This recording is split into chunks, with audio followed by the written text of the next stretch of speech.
This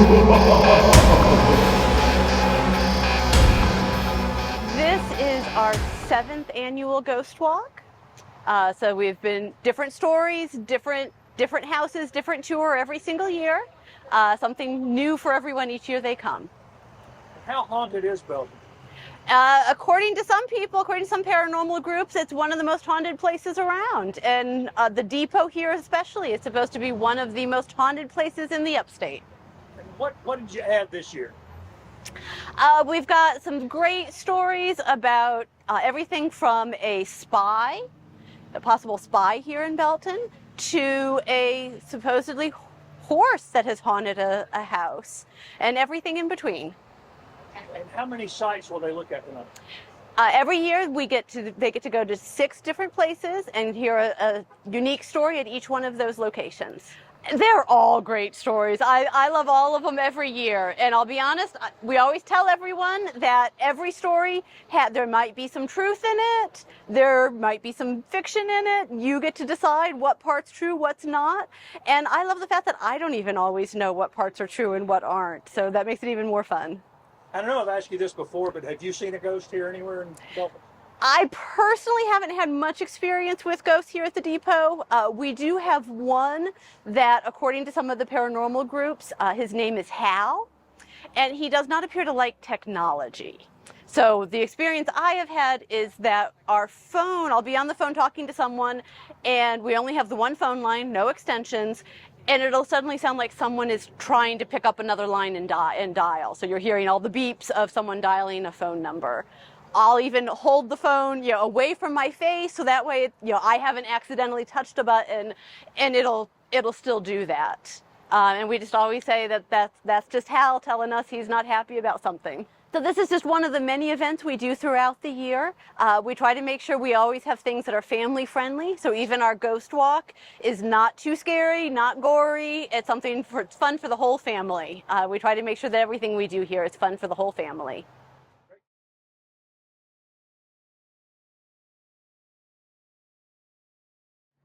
Okay, so my name is Peary Cox. My husband bought me this beautiful horse. His name is Satin King because he had soft satin skin. He's out in the barn out back that we just rebuilt.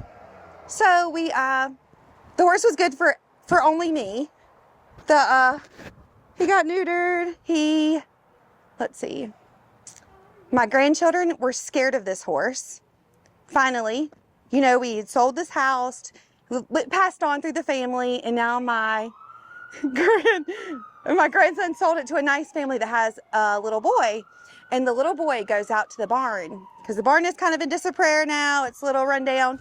He goes out to make a clubhouse, and he came inside and he was like, "Dad, there is a horse in the back in the barn." So Dad's like, "There's no horse out there. We don't have a horse." He was like, "There's seriously a horse, Dad. There's a horse back there." And so he took his dad. He's like, "Come on, Dad." And so him and his dad went out to the barn. The dad was like, "There's no horse. Where's the horse?" And the little boy was like, "See, Daddy's right there. He's right there." So the dad comes inside and he's like, "We have to tear this barn down." So we called a contractor over to get the barn tore down. And then the barn is down. But then we hear this rumors that this contractor has spread all over town that there's neighing and horse taking the barn and everything else. So that is my horse story. Have you seen this ghostly horse yourself? I have not personally seen this ghostly horse myself, but I believe there could be ghosts.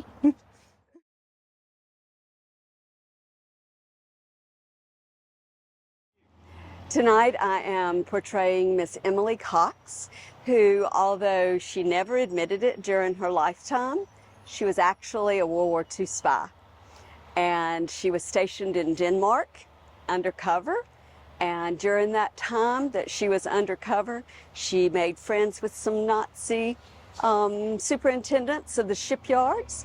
And she was able to, through those associations, send information back to the States, where then they could transfer it to the British bombers that could then target those shipments that were going, basically the iron ore in Denmark was going to fund to actually create tanks and things like that for the German regime.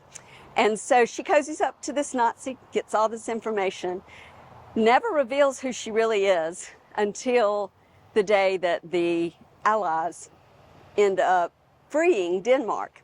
And here she is standing with the Allies when he's marched off in chains. Well, several years after she has been in Washington, she's home on Thanksgiving break here in Belton. And who pops into her door on Thanksgiving Day was the very man that she had had the affair with in Denmark. Now, she didn't know how in the heck he found out who she was or where she lived, but she made sure that she dispatched him very quickly, so that now on Thanksgiving Day, if you go by the site of her torn down house, you can hear the sounds of Heil Hitler and then a horrible moan.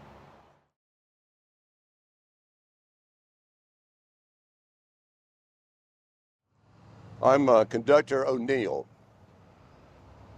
and a ghost that used to live back in the early 20th century.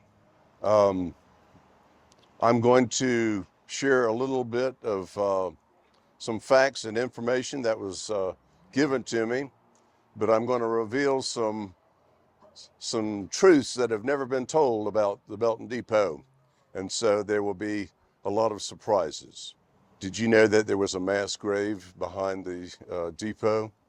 Because after the Spanish flu, they had so many dead people lined up they didn't know what to do with them. So one night they dug a trench and buried all the bodies. And after that, no train would ever stop at Belton again because it was known as the Depot of Death. Oh gosh, there are so many ghosts that see they have recorded about 5 to 7 ghosts inside, but there are probably hundreds of ghosts that are walking outside. And when you see them in Belton, they're walking down the streets. Ghosts are like everybody else. They're curious, and they want to see not ancestors like we do in genealogy. They want to see descendants. They want to see the people that lived beyond them and how they're doing and what they're doing. And so if you see people walking down the streets in Belton and they look kind of ghostly, it's because they're curious and want to see their descendants.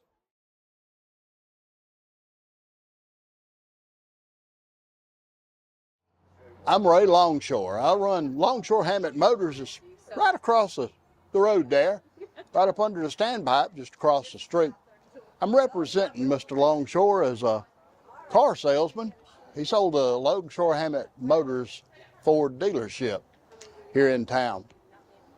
The story centers on an individual from Darien, Georgia, who comes up to visit, not really visit, but to sell his car.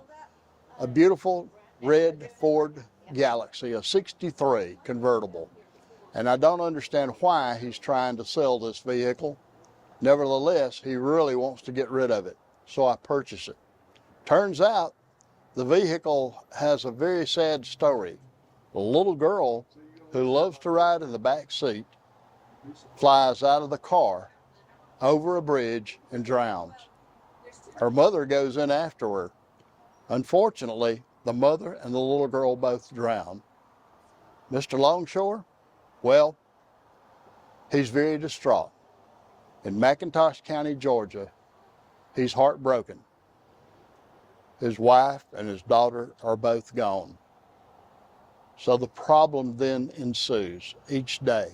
The little girl starts returning. People see her on the side of the road. People hear her voice.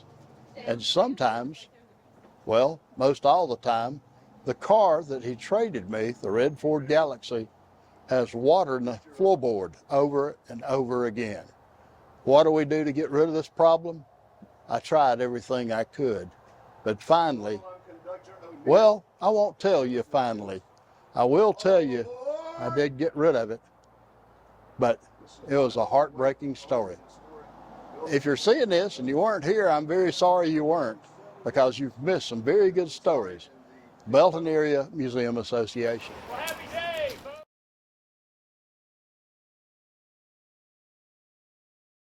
For years and years, I sold peanuts to all the shoppers on the square. They'd come by and buy those peanuts, and that just made them happy, and it was a great time. And I guess that's been since about '09.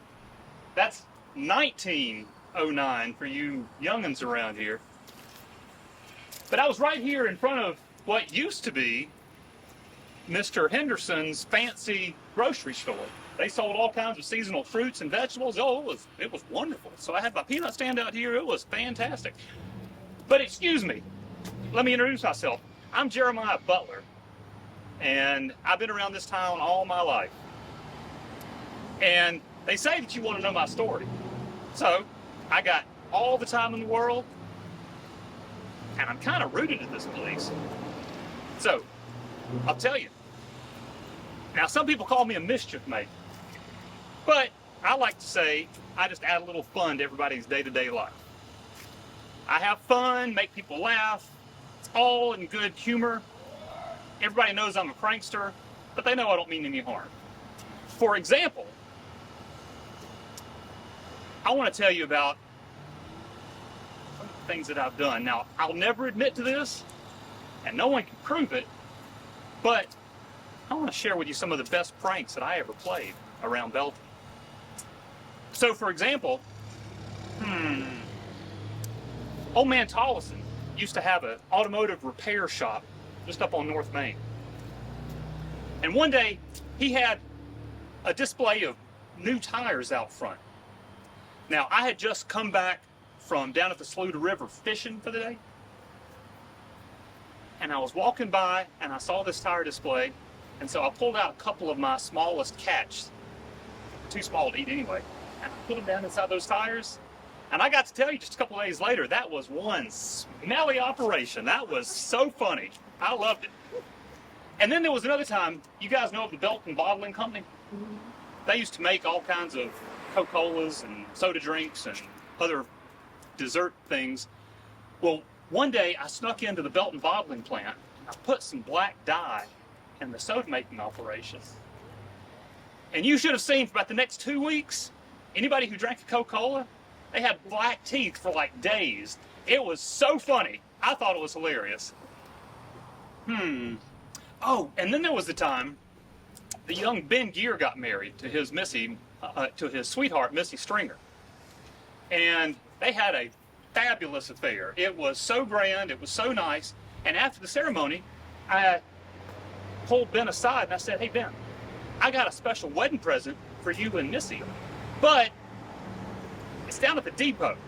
It's too big for me to carry, so you got to follow me." So he did. He followed me down to the depot.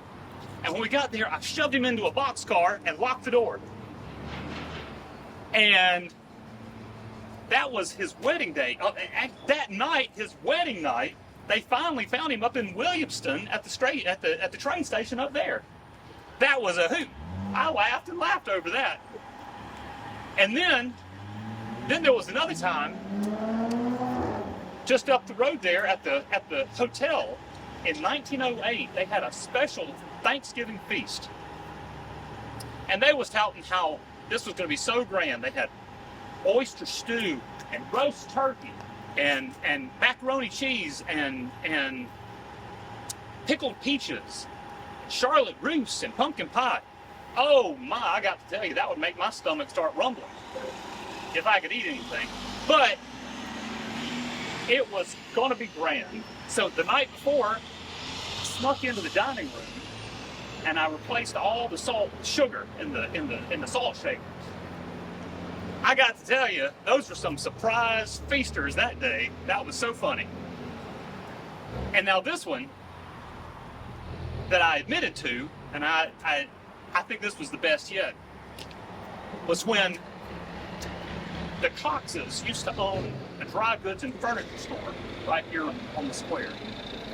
And they had all kinds of furniture and nice wood household things.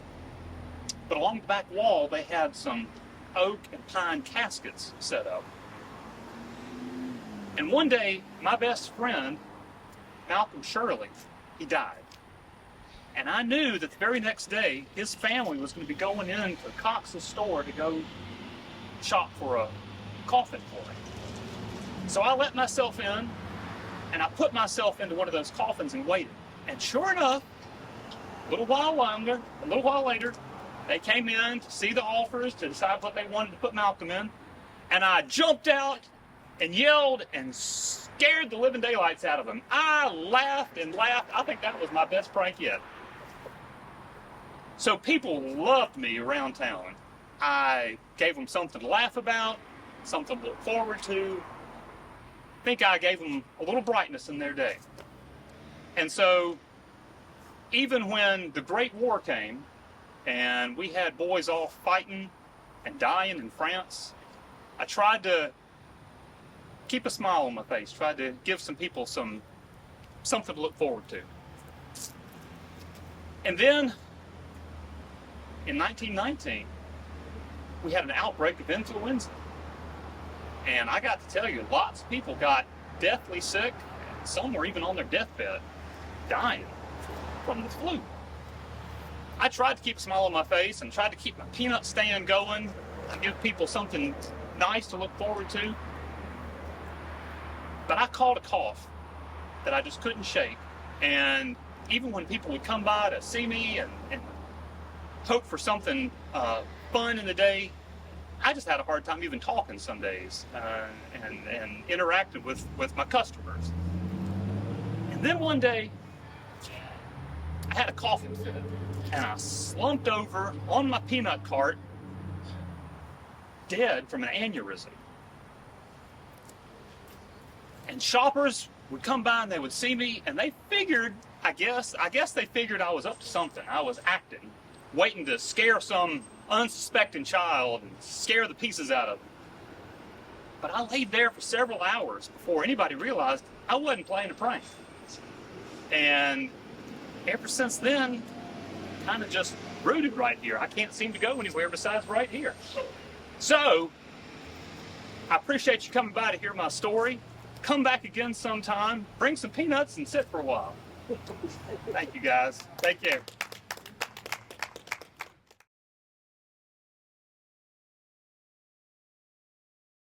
Push Allison's script. No. It's fun. Welcome to Frierson's Drugstore, this building here. It was the center of one of Belton's mysteries back in the 1940s. I'm Dr. William Haney, and this was something I investigated and found a solution to. In 1945, a lot of the soldiers were coming back from the war, and it was time to plant. And so they came to Frierson's Drugstore because Dr. Frierson was also sort of a seedsman, and he had a lot of seeds and plants and things that the farmers were planting. And so they got their seed from Dr. Frierson.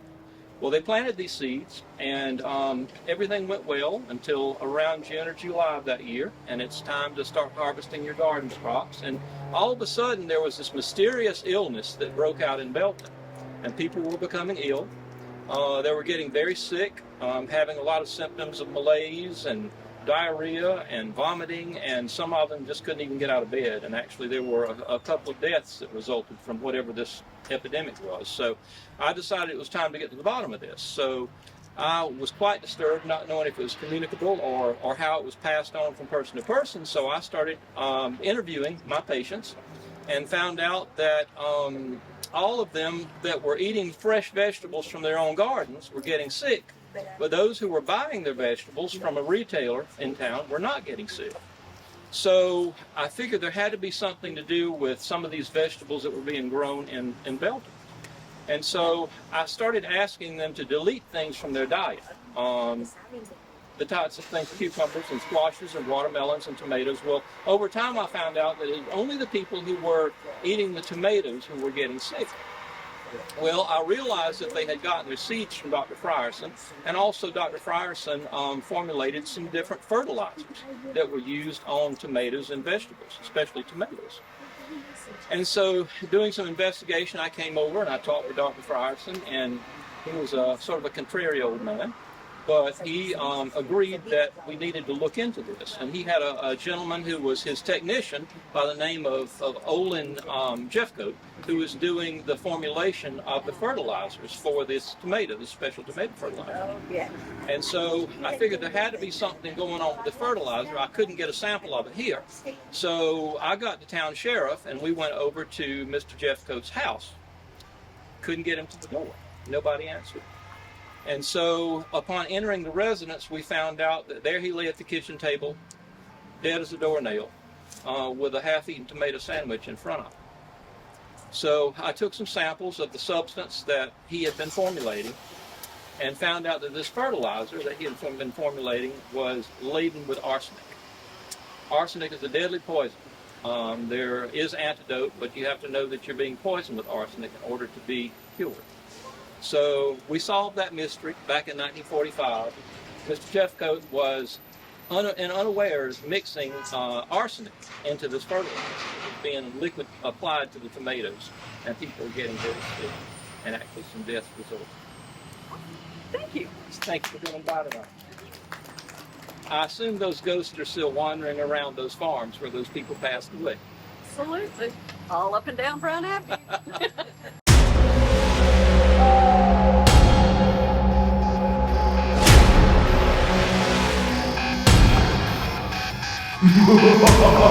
ha!